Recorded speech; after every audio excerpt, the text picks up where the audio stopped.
కార్తీక పురాణము 16వ అధ్యాయము. స్తంభదీప ప్రశంస. వశిష్ఠుడు చెప్తున్నాడు, ఓ రాజా, కార్తీక మాసము దామోదరునికి అత్యంత ప్రీతికరమైన మాసము. ఆ మాసమందు స్నాన దాన వ్రతాదులను చేయుట, సాలగ్రామ దానము చేయుట చాలా ముఖ్యము. ఎవరు కార్తీక మాసమందు తనకు శక్తి ఉన్నా దానము చేయరో అట్టివారు రౌరవాది నరక బాధలు పొందుతారు. ఈ నెల దినములు తాంబూల దానము చేయువారు చక్రవర్తిగా పుడతారు. ఆ విధముగానే నెల రోజులలో ఏ ఒక్కరోజు విడవకుండా తులసి కోట వద్ద కానీ భగవంతుని సన్నిధిని కానీ దీపారాధన చేసిన ఎడల సమస్త పాపములు నశించుటయే కాక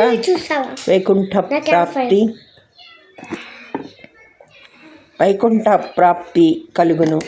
కార్తీక శుద్ధ పౌర్ణమి రోజున నదీ స్నానం ఆచరించి భగవంతుని సన్నిధి యందు ధూప దీప నైవేద్యములతో దక్షిణ తాంబూలాదులు నారికేళ్ల ఫలదానము చేసిన ఎడల చిరకాలము నుండి సంతతి లేని వారికి పుత్ర సంతానము కలుగును.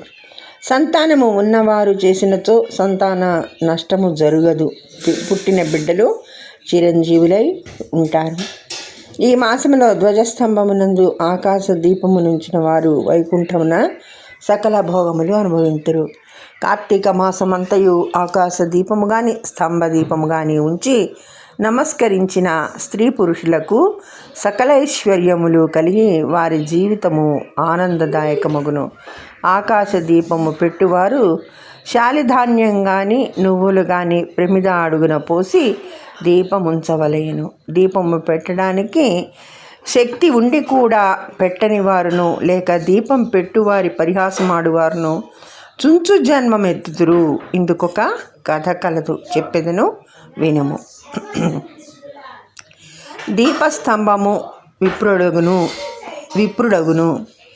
ఋషులలో అగ్రగణ్యుడను పేరొందిన మతంగ మహాముని ఒక చోట ఆశ్రమాన్ని ఏర్పరచుకొని దానికి దగ్గరలో ఒక విష్ణు మందిరాన్ని కూడా నిర్మించుకొని నిత్యము పూజలు చేయుచుండెను. కార్తీక మాసంలో ఆ ఆశ్రయము చుట్టూ పక్కల మునులు కూడా వచ్చి పూజలు చేయుచుండిరి. వారు ప్రతిదినము ఆలయ ద్వారాలపై దీపములు వెలిగించి కడుభక్తితో శ్రీహరిని పూజించి వెళ్ళుచుండెడివారు. ఒకనాడు ఆ మునులలో ఒక వృద్ధుడు తక్కిన మునులను చూచి, ఓ సిద్ధులారా, కార్తీక మాసంలో హరిహరాదుల ప్రీతి కొరకు స్తంభ దీపము నుంచినచో వైకుంఠ ప్రాప్తి కలుగుతుందని మనకందరకు తెలిసిన విషయమే. రేపు కార్తీక శుద్ధ పౌర్ణమి. హరిహరాదుల ప్రీతి కొరకు ఈ ఆలయానికి ఎదురుగా ఒక స్తంభము పాతి దానిపై దీపమును పెట్టుదము. కావున మనమందరము అడవికి వెళ్ళి నిడుపాటి స్తంభము తోడుకొని వద్దుము రండు అని పలుకగా అందరూ పరమానంద భరితులై అడవికి వెళ్ళి చిలువలు పలువలు లేని ఒక చెట్టును మొదలంటా నరికి దానిని తీసుకువచ్చి ఆలయంలో స్వామికి ఎదురుగా పాతిరి. దానిపై శాలిధాన్యం ఉంచి ఆవు నీటితో నింపిన పాత్రను దానిపై పెట్టి అందు ఒత్తివేసి దీపం వెలిగించిరి. వెంబట వారందరూ కూర్చుండి పురాణ పఠనము చేయుచుండగా పెడపెడమను శబ్దము వినిపించి అటు చూడగా వారు పాతిన స్తంభము మొక్కలైపడి దీపము ఆరిపోయి చెల్లా చెదిరైపడి ఉండెను. ఆ దృశ్యము చూచి వారందరూ ఆశ్చర్యంతో నిలబడి ఉండిరి. అంతలో ఆ స్తంభము నుండి ఒక పురుషుడు బయటికి వచ్చెను. వారతనిని చూచి, ఓయి, నీవెవడవు? నీవి స్తంభము నుండి ఎలా వచ్చితివి? నీ వృత్తాంతమేమి అని ప్రశ్నించిరి. అంతా ఆ పురుషుడు వారందరకును నమస్కరించి, పుణ్యాత్ములారా, నేను క్రిందటి జన్మమందు బ్రాహ్మణుడను, ఒక జమీందారుడను. నా పేరు ధనలోభుడు.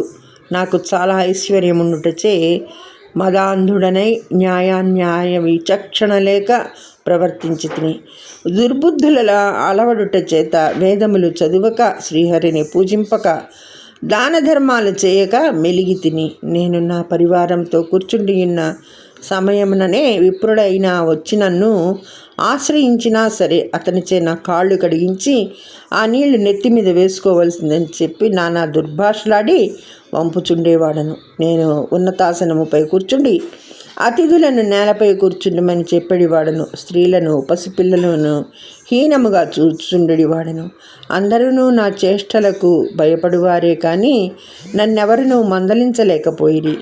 నేను చేయు పాపకార్యములకు హద్దు లేకపోయేది. దాన ధర్మములు ఎట్టివో నాకు తెలియవు.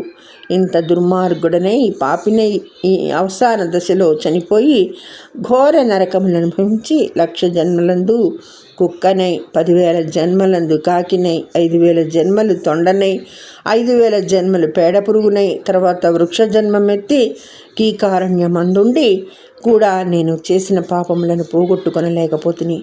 ఇన్నాళ్లకు మీ దయ వలన స్తంభముగానున్న నేను నరరూపమెత్తి జన్మాంతర జ్ఞానినైతిని. నా కర్మలన్నీయూ మీకు తెలియచేస్తుని నన్ను మన్నింపుడని వేడుకొనెను.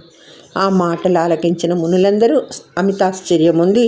ఆహా, కార్తీక మాసం మహిమ ఎంత గొప్పది! అదియును కాక కార్తీక శుద్ధ పౌర్ణమి మహిమ వర్ణింప శక్యము కాదు. కర్రలు, రాళ్ళు, స్తంభములు కూడా మన కళ్ళ ఎదుట ముక్తి నొందుచున్నవి. వీటన్నిటికన్నా కార్తీక శుద్ధ పౌర్ణమి ఆకాశ దీపము నుంచిన మనుజునకు వైకుంఠ ప్రాప్తి తప్పక సిద్ధించును. అందువలననే ఈ స్తంభమునకు ముక్తి కలిగినదని మునులు అనుకొనుచుండగా ఆ పురుషుడు ఆ మాటలు ఆలకించి, మునిపుంగవులారా, నాకు ముక్తి కలుగు మార్గము మీదేనా కలదా? ఈ జగంబున ఎల్లరకు ఎటుల కర్మబంధము కలుగును, అది నశించుటెట్లు నా ఈ సంశయము పాపుడని ప్రార్థించెను. అక్కడ ఉన్న మునీశ్వరులందరూ తమలో ఒకడు అంగీరస మహాముని అతనితో, స్వామి, మీరే అతని సంశయమును తీర్చగల సమర్థులు కాన వివరించుడని కోరిరి. అంత అంగీరసుడు ఇట్లు చెప్పతొడంగెను.